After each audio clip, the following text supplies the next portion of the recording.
Good morning and welcome to another Wine Steward video. Perhaps you can see beyond this glass to the background and see that I've intentionally chosen a very messy one. This is the wreckage. This is the job that confronts me this morning once this video is over with. The cleaning up of last night's fun.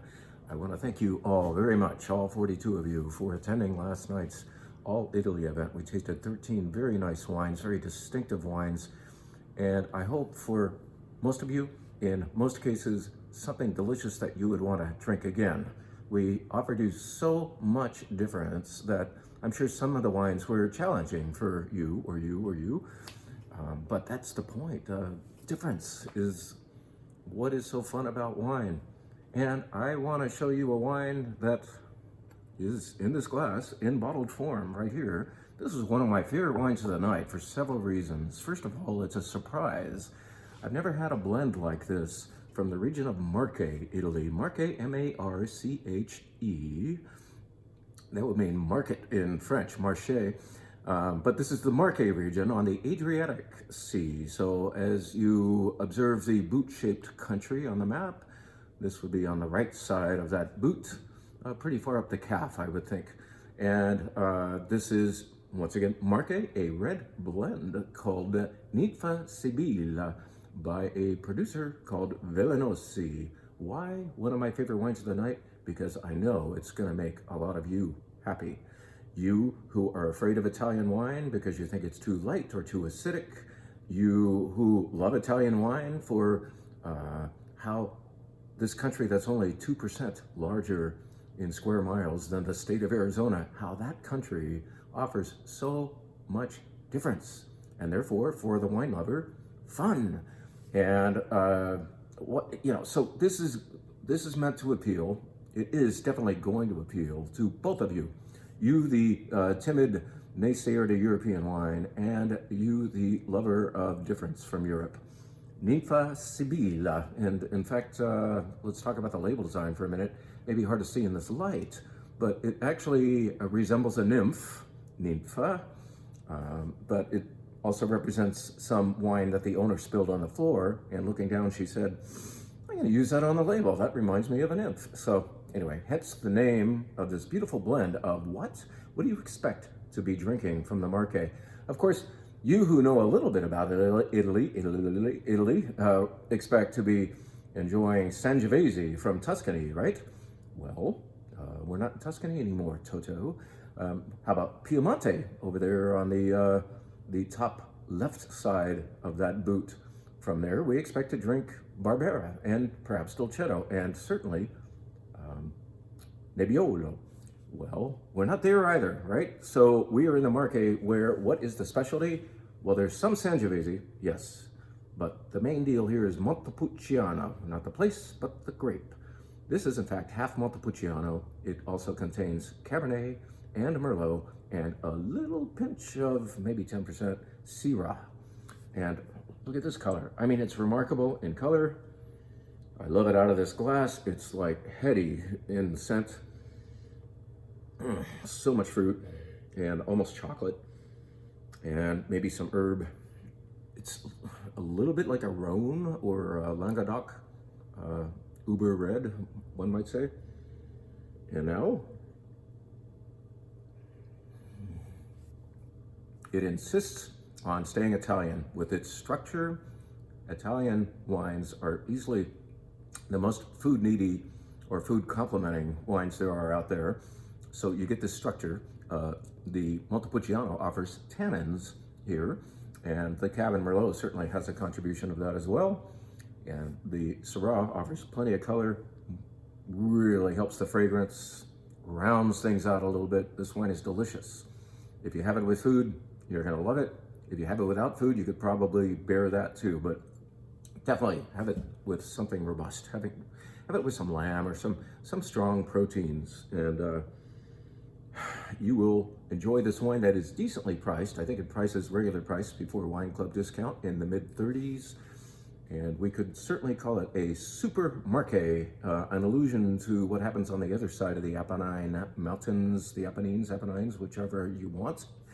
in Tuscany, where we have so-called Super Tuscans that are great blends of wine. Well, this is from Marche. It's a blend. It's one of the higher-end wineries from wines from Villanosi, and could therefore be called a supermarket. If you were in France and it was a supermarché, we'd be talking about the supermarket, but this is from the Marche, a red blend. I've gone on about it. I'm just glad that when I came in to clean up this morning, which I'll be starting in a few minutes, to find a little bit left in a bottle of this. And so it's kind of my reward for being the first one in to do a lot of the cleaning up. Ninfa Sibilla from the winery Villanosi from the Marche region of Italy. I want you to come in and ask for it.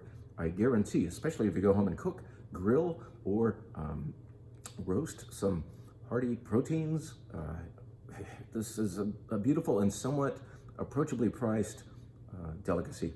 Really nice. Now, why the Spanish Jersey? Why? Because, bang, we have this on the wine bar, but most importantly, I'm here to announce that I like this wine, but I gotta talk about this now. We are going to Spain big time on February 11th. Well, we can't take you there, but we're gonna bring you here, 60 of you. You're saying 60? We're gonna squeeze that many onto the mezzanine? No, we're not. We're gonna have a walk-around event using tasting stations upstairs and down. You'll be happily wandering with your glass looking for your next favorite Spanish wine, reds and whites and sparklings and so on. And the kicker here, what's really gonna get a lot of you motivated to sign up, is the fact that we will have not one, but two paelleros, producers of paella that night. Of course, we'll have Eric, and then we'll also have Tony. Tony, you probably haven't met, but Tony makes a mean paella, and so we're gonna have, let's say, dueling paellas. It will be a friendly contest of who's making the best paella that night, and you get to decide by attending and devouring each of the paellas. How about that? I'll also make some tortilla española. That's the Spanish tortilla that uses potato and onion and egg and so on. And we'll have a nice time. We'll just wander the store enjoying Spanish wine and Spanish food, and we will admit 60 of you to this because we can use the whole store for this walk-around style affair. February 11th, mark it on your calendar. Here's another one to mark on your calendar.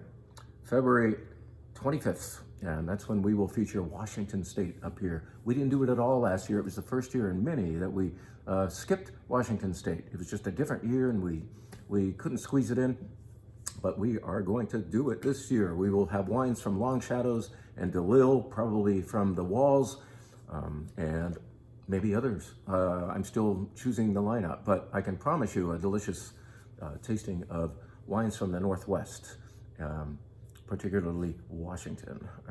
You will learn about Washington if you don't know much about it, and you will also enjoy delicious wines from there, okay? So that's on the 25th, one night before.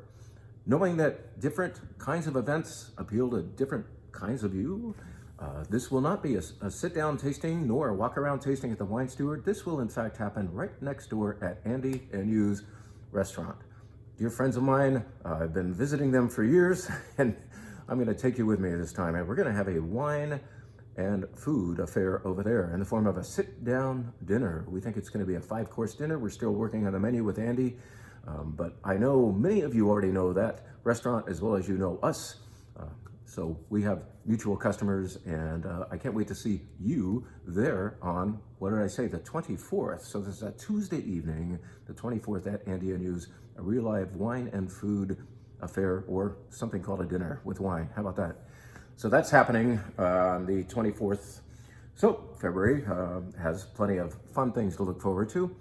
And let's now tell you what's happening on the wine bar in the form of the white flight. I won't go into the reds necessarily. The reds take us all over the world.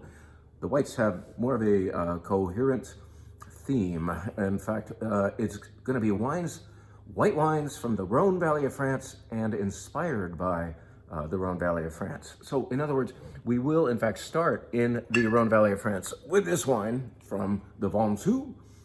You're saying perhaps if you're in the Wine Adventure Club that this label is familiar. Yes, we just gave the Wine Adventures the red version of this wine called Pascaline, but this is a refreshing and vibrant wine from the Rhône a subregion of Ventoux. Now, what is it about the Rhône and whites? They're not as well known to all of you necessarily because they're more often blends than single varietals, first of all. And, you know, we've all heard of Chardonnay, we all heard of Sauvignon Blanc. Well, those don't grow in the Rhône. Those are not Rhône varieties. What is the family of Rhône grapes? Well, let's name some of the best known. Grenache Blanc, Viognier, Marsanne, Roussanne, Clairette, Bourbonnais. Well, now we're getting into the not so well knowns. And maybe you don't know many of those already, but they are a family of grapes where they each help the other out in blends, typically. There's once in a while the honoring of a particular grape as a monovarietal. A monovarietal would be a wine that's made of one grape. But more often than not, these whites from the Rhône, and by the way, the Rhône makes far more red than white. I'll bet it's like 10% white coming out of there. They're more often than not blends. As I said, here's a beautiful blend that's a little light on its feet, and it's really beautiful from the Ventoux. And then we're gonna stay in the Rhône to a wine that has a little more body. It's almost like a Chateauneuf de Pont Blanc, if you've ever had such a thing. A little more body, roundness goes on in this Côte-d'Rône village. It costs a little bit more, it's a little more significant. I don't think I would sip this by itself necessarily. I would have it with food like halibut or sea bass or maybe even pork roast would be very nice with this wine, a Côte-d'Rône village. Now we're gonna abandon the Rhône itself and have a wine inspired by it from the Napa Valley, a wine that we've shown you many times, talked about a lot, because it's a rarity and it's freaking delicious. This is a Grenache Blanc from the Napa Valley. It may be the only Grenache Blanc bottled in the Napa Valley, and I'm sure there's something else out there made of Grenache Blanc, but this is the only one we ever see. So this is Priest Ranch Grenache Blanc coming from right here, almost right here. By the way, I think the Livermore Valley would do well to plant some more white, well, Rhône of all kinds, and especially whites, or at least think about the whites. Grenache Blanc would do nicely here. I think it would vie with this for quality.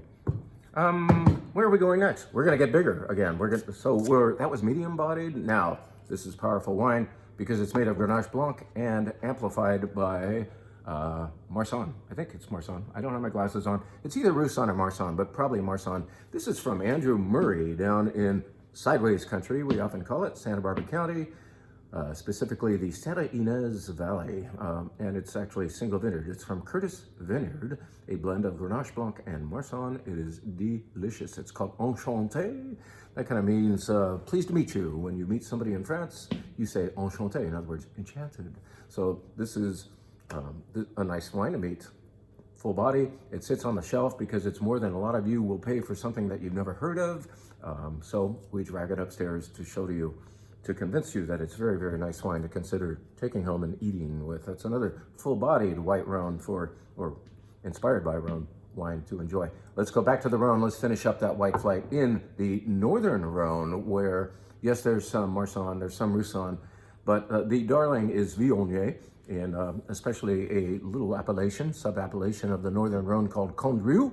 This guy makes Condrieu. Well, actually, these guys' father does. Pierre-Jean Villa is the dad. This is Hugo and Pauline, brother and sister, who now have a label of their own. This is 100% Viognier from very near Condrieu, but nowhere near Condrieu in price. Costs quite a bit less and gives you a lot of that beautiful effect. Many of you think Viognier is an over-the-top wine that just, and I do too, when I have it from California. It's something that's beautiful by the sip, you know, one or two sips, and wow, and especially that fragrance. But it's overwhelming by the glass. It's like eating too many glazed donuts after, you know the feeling, right? Viognier from this area, refreshing. Leaner, more minerally, because it grows in granite there, and it is a cooler place, and it's more pristine from here. And so that's how we will finish up that White Rhône Flight, with a pristine Viognier. By the way, all these wines, if you don't make it upstairs, are for sale downstairs. It's amazing, huh?